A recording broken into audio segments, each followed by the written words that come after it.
This is Gigi with CelebrityMusic247.com. I'm here with A Lot Like Birds. Hey guys. Hello. How you doing today? Doing great. So I understand this cult is a big thing for you right now. Tell us all about it and how things are going. It's interesting. We've kind of built a fan base, doing kind of the whole DIY, intimate shows kind of thing. And so playing something as expansive as Warped Tour is new and a little daunting at first, but it's been amazing. Just pulling people who haven't heard us before, who are just walking by the tent and come in to see what we're doing has been incredible. Yeah, we've had a lot of people come up to us and just because we're kind of like an odd band out, I guess. We don't really sound like a lot of the other bands, and so it's been interesting to be able to, share the stage with other great bands, and it's awesome to see all the kids come out. It's like I feel like we know pretty much the first two rows of kids. I want to say you can name them. Yeah. I mean, they're, and then everybody else. I mean, above and beyond our fan base, but the reason that we, like you said, might have a cult following is we tour extensively and always writing music. Do you take any time off in the year, or? I mean, we'll have a month, maybe a month and a half in between tours,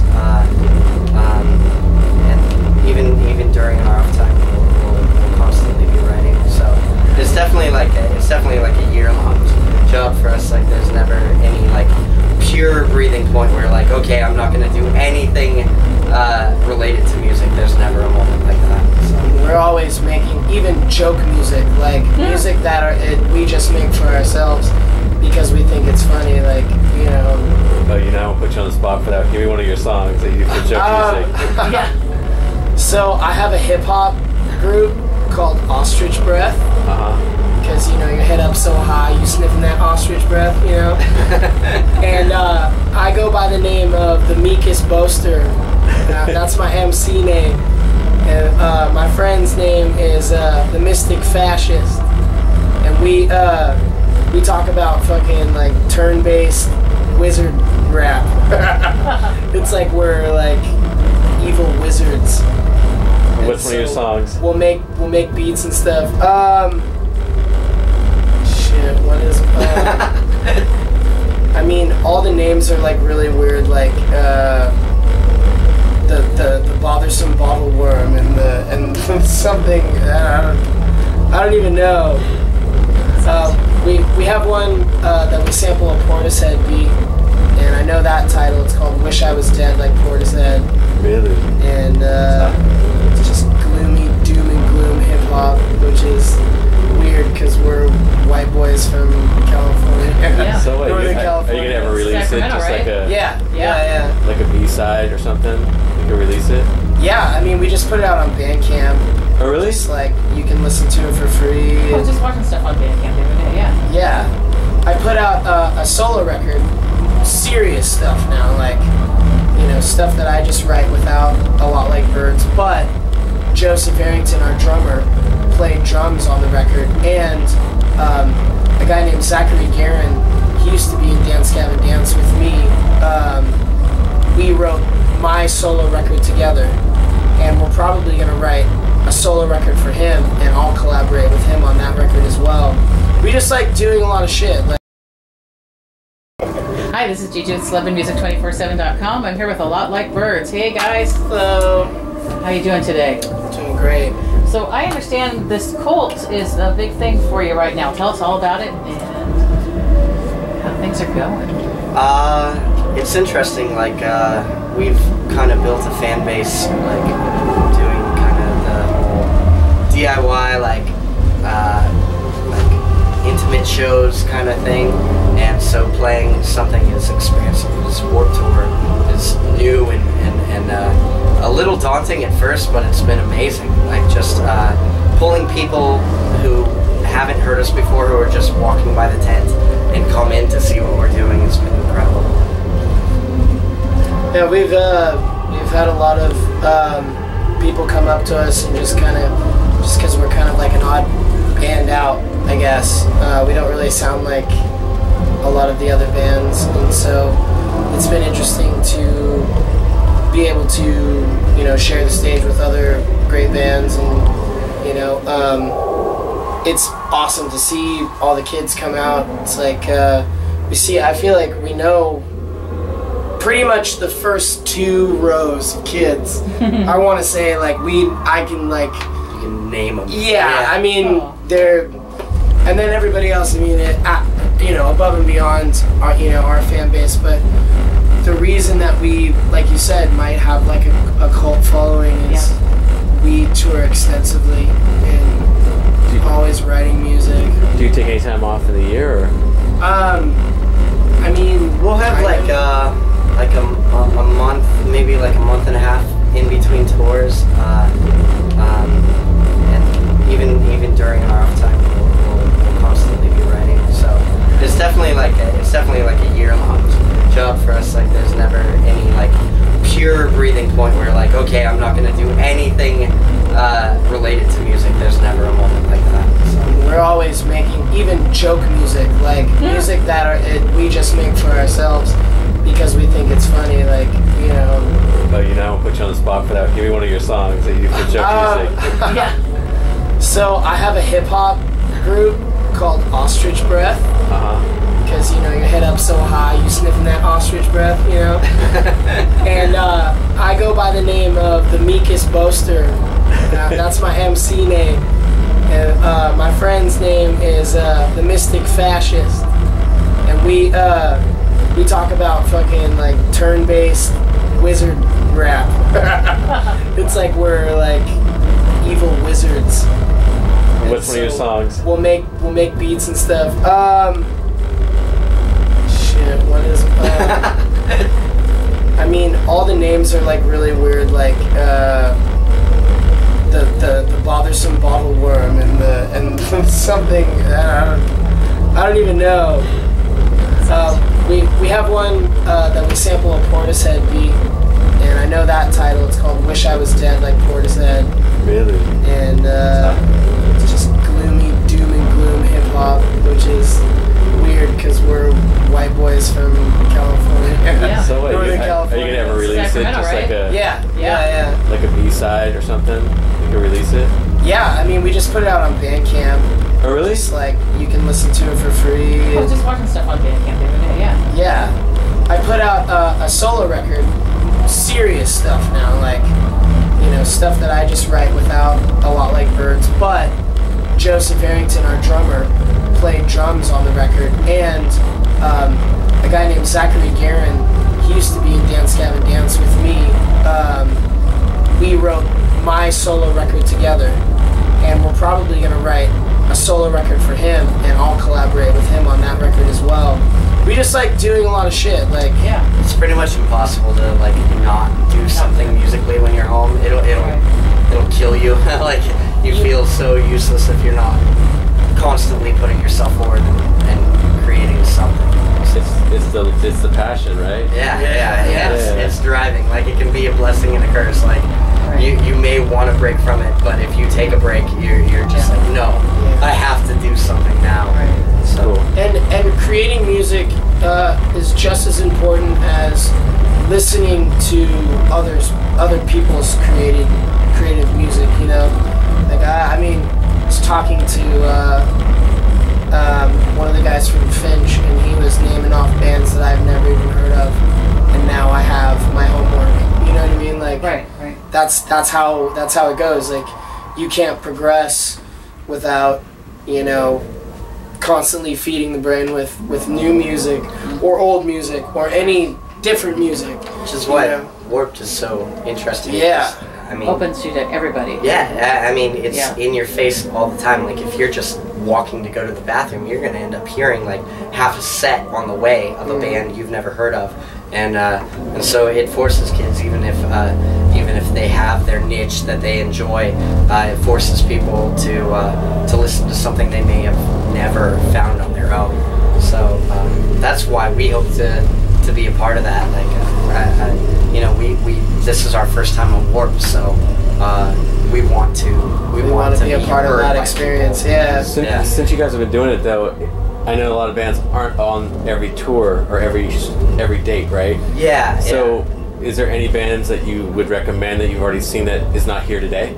A friend, a homie band of ours, I the Mighty. They're also label mates with us, Equal Vision Records.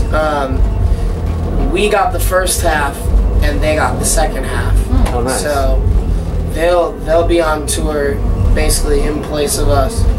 Okay. When does that flip for you guys? In New Jersey, we're gonna pick up, and we're gonna go ahead of them, and they're gonna pick it up. Oh, nice. Yeah, it's cool. They're actually here today. Oh, really? Hanging out. They're just checking everything out. They're getting a preview of what they're in store. Cool. Are you guys gonna do a day where you just kind of hang out then when you don't perform? We would love to. It's hard to say. I mean, most of the days off we have are like brutal drives. So most of the time. Yeah. Okay, I gotta ask you. Home is where? Sacramento. Yeah. Oh, y'all Not right that far. here. Yeah. Yeah, we're 2 hours away right now. Yeah. I think, You can taste it, right? Oh. Exactly. So let me ask you this. Well, you're gonna perform Sacramento too, right? Wheatland, so right outside. Right near. Yeah. Okay. Yeah. That would be their date. How was it growing up in Sac? Oh, dude. Deftones, Cake, you know, like, Oleander. Yeah. There's Simon definitely Says, like, all these old bands that I got to be, like, front row, like, even smaller bands, like Low Flying Owls and Call Me Ishmael, they like, Mr. Metaphor, like, dude, like, the Sacramento scene has had talent for years. We're just a sliver of that, you know. It's like, interesting because you're exposed. Papa Roach is from there. Yeah. Fucking Die Trying was on Epic Records.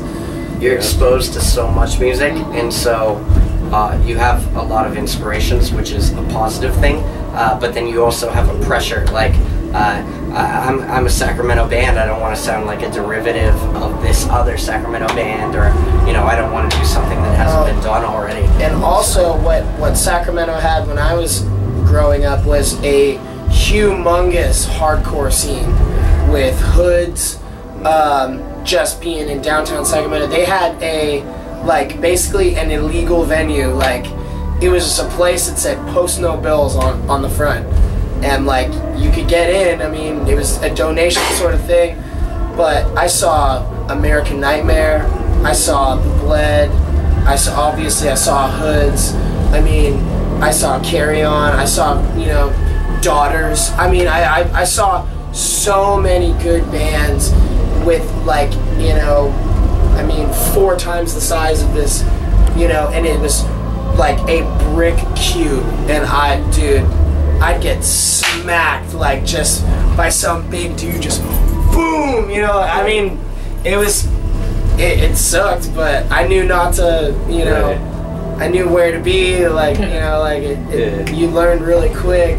The shows weren't glamorous. They were sweat and blood. Yeah, and and tears, it was, like, and there, you know, I just remember, like, kids just dogpiling to sing the lyrics and shit, and you know. That's an interesting question though, because I grew up with all that too, and I've had my nose broken one. It's crazy, but nowadays they're so against it. So Yeah. don't you think it kind of, like, I'll just say, like, fucks up everything? Like when you go to the band, don't I you mean, want to see it?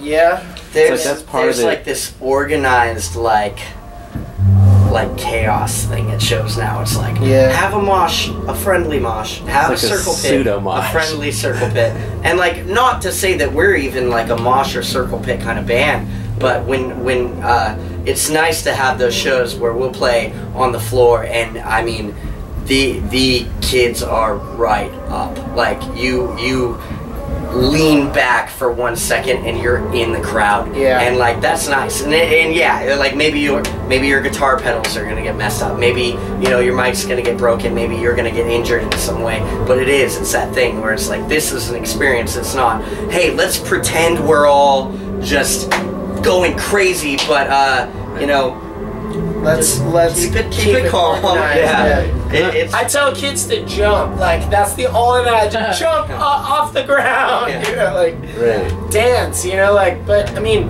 Terror is on this tour. Yeah. How do you tell those kids Right. not to dance? Like they. I mean. Right. I saw Heart to Heart, and Yeah. I mean, he was going at it and was trying to get a pit started, Yeah. but everyone was just kind of like. It's Conformity, it seems it's a like there's a lot more, thing, way Yeah, different. with all the signs everywhere too, though, it says no moshing. Yeah. I was like, wow, I've never seen signs before. People will like you said, like with staple bands, like with hardcore that's been around since like the 90s, like you got Terror and every time Kids the store, and like kids they'll have been lose waiting it, but to just unleash. Yeah. You know, like Yeah, that's music. you know, release that energy. You know, that I didn't punch my boss in the face because I went to a Terror show and got it out in the pit. You know, like I see no problem with that. You know, but I also see a problem with Warped Tour getting sued, and then there is no fucking Warped Tour. Right, there's no Warped Tour. Yeah. So it's a balance. You know what I mean? Like you kind of go, man, that's unfortunate, but at the same time you go, man, I'm thankful this tour is even Right. a thing. Yeah. You know, we get to be a part of it. No, it's awesome. Like I think it's a great thing. Has there any bands that you've seen today, or have you been able to like go around and see? We get to see a band called Plague Vendor. Plague Vendor. Yeah. They're on our stage. Yeah. They're on Epitaph Records, and they're absolutely amazing. We're both in love with each other. We're gonna go out on tour like right after this. Ask you guys to do something like that. Yeah. I mean, it makes sense. We dig them. Their singer looks like Lou Reed, like just spitting image of Lou Reed, and he's just. They all kill it, but he is a fucking frontman, like, and it's got that like post-punk, like 80s punk, 80s like kind of Joy Division sound. Yeah. Really? They're super fucking love it, and What time are you guys on today? we were on 15, and they were actually on right after that. So Check them out though, Epitaph Records. Like I will. This is we're stoked to be sharing stage with them. Do you guys like pick who you tour with sometimes, or is always your management team doing it? Or do you you said you're going to do this group with you now, but usually how's it work for you? Sometimes it works out to where you make friends and then you go out on tour. Like, I mean, that definitely happens, but there is sometimes when you don't know people, and people know your people, and you have to do your mix of both. You have to tour. I mean, obviously, you have to tour with bands you've never toured with before because, you can't just stay in your own little circle. If it was up to us, we would tour with Hail the Sun and I the Mighty. But it's good. Like we've made such a diverse group of friends this way, touring with bands that we, thought we might have never toured with. We're close with now, and so you tour with your friends, and then you tour with strangers who become friends. It's a ever expanding circle. How about plans for the future? 5-10 years from now, what do you see you guys doing? Same thing or something different, or? Definitely something musical. I think. I mean, if we keep progressing and we keep going with it, then. How do you think the not the hip hop scene, but the rock scene is these days? Do you think it's coming back, or do you think it's just kind of staying in one spot right now? I'm sorry. Go ahead. I feel like every scene has an interesting way of viewing themselves, and they're all extremely paranoid and extremely proud at the same time. They're all scared that their scene's gonna die, and they're also like sold to it by their heart. And so they'll tell you one day, like, I don't know, rock is dead, rock and roll is dead, and they're also like, no, rock and roll is coming back. And I think it's more natural just to say it depends on any time. It ebbs and flows. Like, you know, bands that we grew up listening to in the early 2000s that aren't around anymore, they're now starting to sprout bands that are, you know, bringing that sound back. And that's something that our own record label saw in us, is they said, you know, we haven't heard music like this in 10 years. We want to be a part of it coming back. Did they compare you to somebody? You know, well, Equal Vision, you know, they nurtured bands such as Converge and Fall of Troy and Survive and Fear Before the March of Flames, Bear vs. Shark. And so, you know, they had a deep, rich history with those bands that aren't around anymore.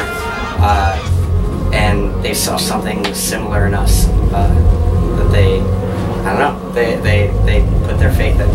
So. Nice. Yeah. No.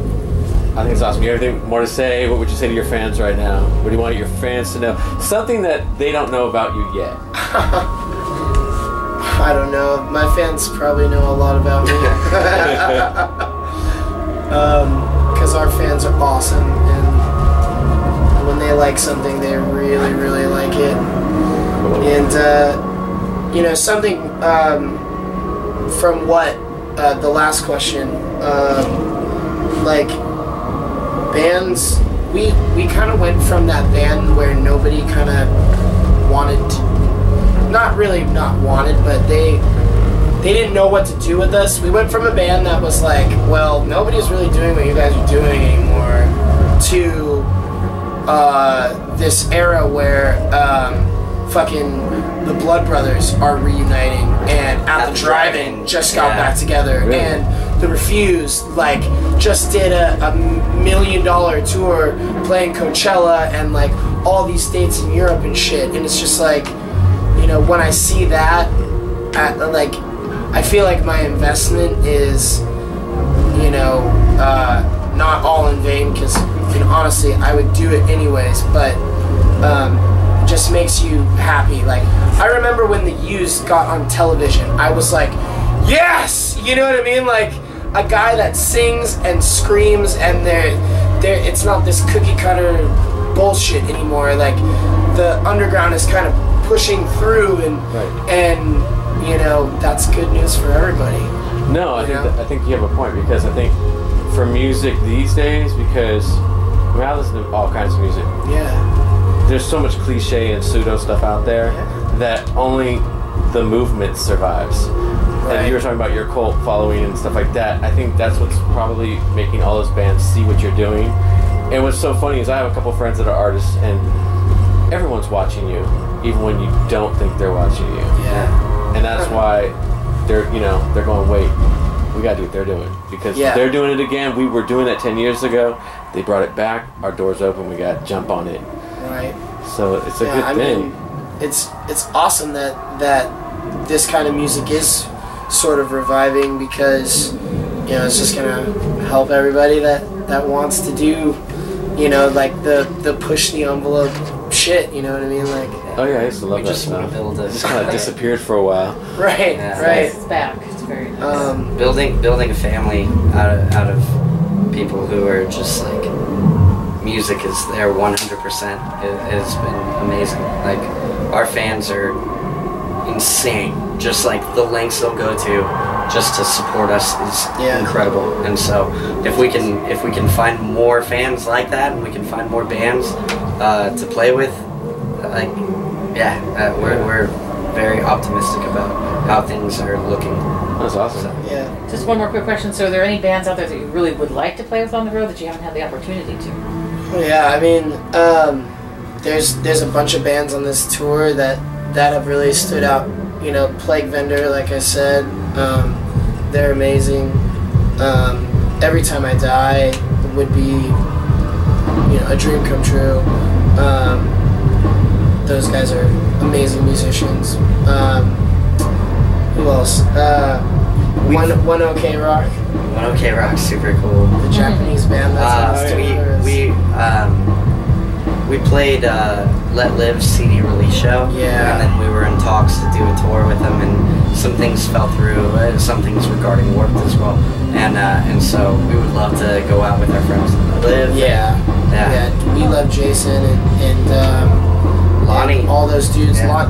Lonell Robinson is their new drummer, and I've known him for a good while. That's a good Nice. It's been a couple of years, few years, I think. Yeah. Okay, I have to sidetrack. I want to know what the tattoo's about. My neighbor Totoro. Yes. Yeah, it's Hayao Miyazaki. He's like the Walt Disney of Japan, and he just made his last film actually. It's called The Wind Rises. It's about like World War II Japan, I'm pretty sure. I haven't watched it yet because I'm weird about shit like that. That's all good. The detail on the tattoo is great. That's why I was just checking it out. I got it for free. Nice. Really? That's even better. Like we were recording in Portland when I was in Dance Cabin Dance a long time ago, and this tattoo shop in Portland was like, if you put us on your top 8, like in MySpace. Oh, MySpace days. Oh, that's Holy like, shit. we'll hook you up with some free tattoos. Awesome. And, you know, Mingus got like a dollar sign or some shit like that. And somebody else got something else, but I was like, Totoro! Yeah, that's hot. Put it on my arm. No, it's hot. I like that. I have weird tattoos. We have this matching tattoo though. It's from our album. It's from our album, from Conversation Piece. Oh, cool. Yeah. Very cool. You should get All right. Cool. Thank you. Yeah, Thank you for thank joining you. us today, and Yeah. we I'm appreciate going that. to take some pictures really quick. Get pictures of tattoos. Hold on one second.